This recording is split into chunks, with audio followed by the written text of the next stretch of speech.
And welcome to part 4 of Questions for Christians, part 2 by sideXwalk. I was not influenced heavily by a Christian standpoint by these, quote, Christian, unquote, teachers.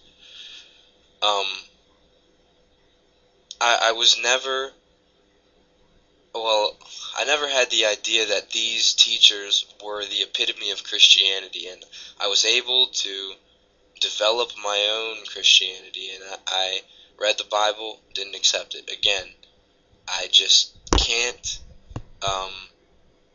adhere to it, whether I read it nowadays or not. I can't accept it, whether I was brought up that way or not.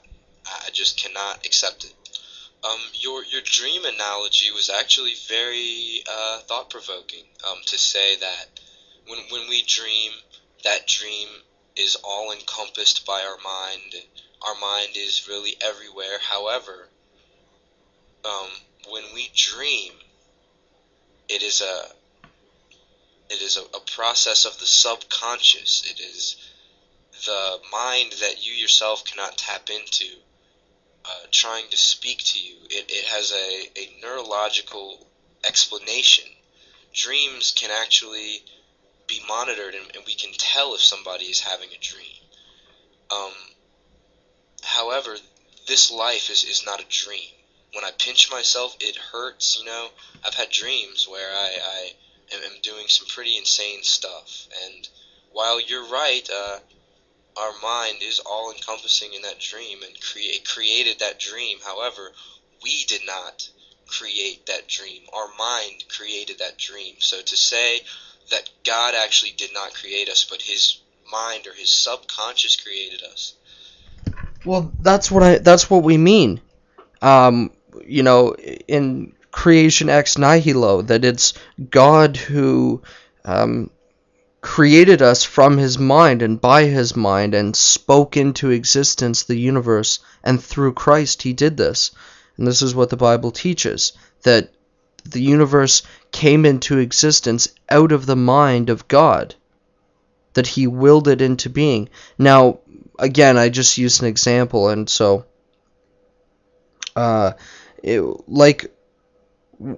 guess what I was meaning by that is that just as we create our things in our mind, so this is the creation of God's mind. And you said, well, we can tap into people's dreams. Well, we can tap also into God's mind, so long as we submit to his will, and that is and become one of his children.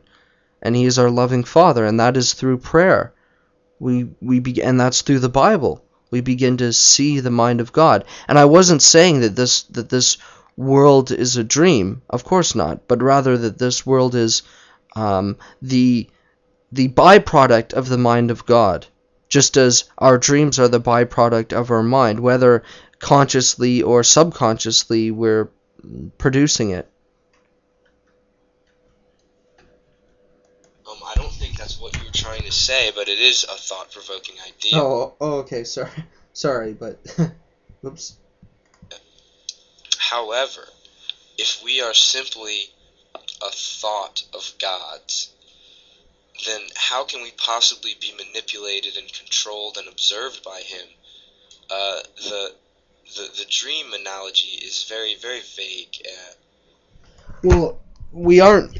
I would contend that we aren't manipulated and controlled by God. He doesn't do that. At least the God of of Christianity, and our understanding of God. Because when you look at the parable of the prodigal son, well, we certainly have our free will. When you see that God says things like, "Today I offer you blessings and curses, life or death. Choose the blessing and curses," or that God's will is that none should perish, but all should come to repentance. But also that God knows what we will do in a free-willed situation. He knows the end from the beginning, but he permits us to do certain things because he doesn't violate our free will, and that would be morally wrong. And so he permits evil, but what tends to happen is the evil that happens, God can use it for greater good to come out of it. A prime example of that is Judas' betrayal of Christ. Is that this was an evil act that Judas did, but through it, the salvation of the world was attained. Another example is the fact that we are all sinners, and that we need to fully rely on God for our salvation, that we can't do it by our own works, and that He doesn't hold over our sin over us like other deities do in different religions, going like, nah, you're a bunch of sinners and I'm better. No, He came down and became one of us, and became a servant even.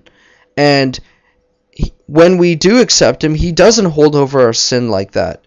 He's more than willing to forgive us, so long as we turn from our ways, that we know what's wrong, and come into His family.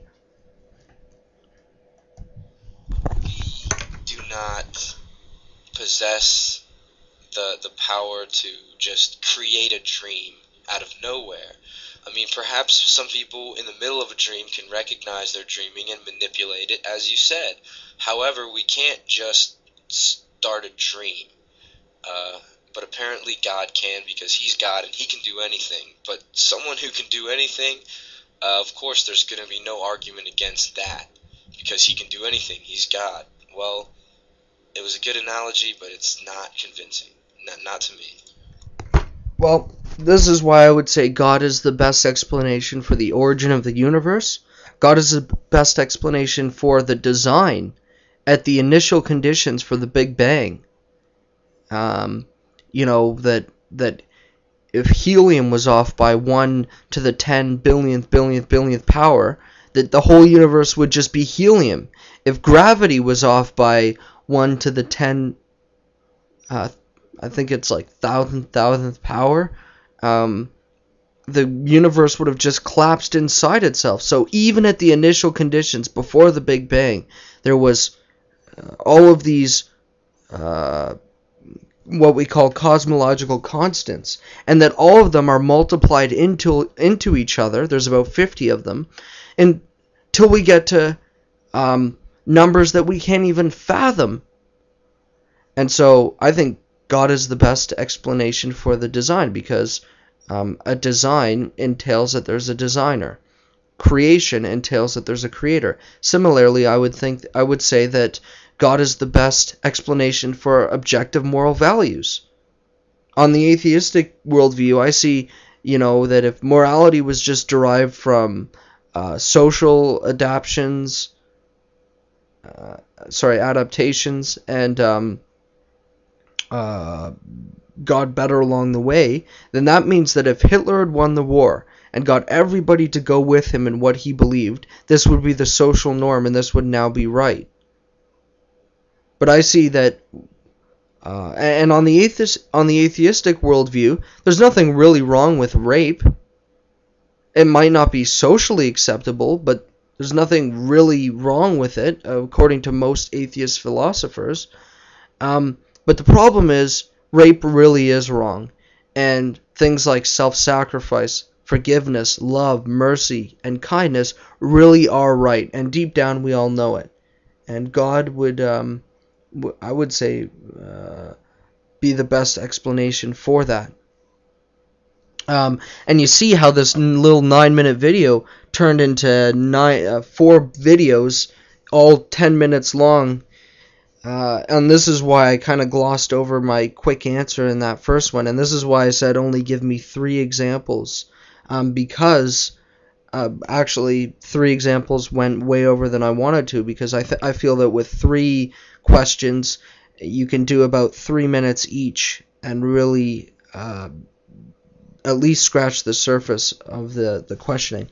Anyways, thanks for the videos. And I look forward to talking to you some more. You seem like a good thinker, so peace.